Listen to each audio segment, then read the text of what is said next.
નવસારીના national highway number 48 પર આવેલા ધારાગીરી ગામ નજીક આજે સવારે એક ટ્રક પૂર્ણા નદીમાં ખાબકી હતી। આ અકસ્માતમાં ટ્રકના ડ્રાઈવર અને ક્લીનરનો આબાદ બચાવ થયો હતો।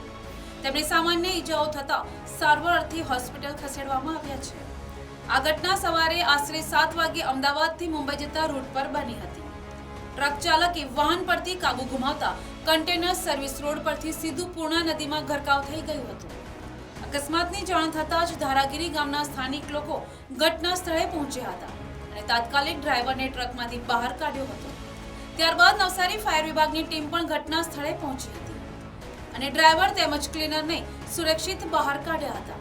ગ્રામ્ય પોલીસ મથકના પોલીસ કર્મચારી નરેન્દ્ર ગોહિલના જણાવ્યા અનુસાર વહેલી સવારે કન્ટેનર ચાલકને ઝોકું આવી ગયું હોવાને કારણે આ અકસ્માત સર્જાયો હોઈ શકે છે। હાલ ડ્રાઈવરને સામાન્ય ઈજાઓ થઈ છે અને પોલીસ તેનું નિવેદન નોંધવાની કાર્યવાહી કરી રહી છે।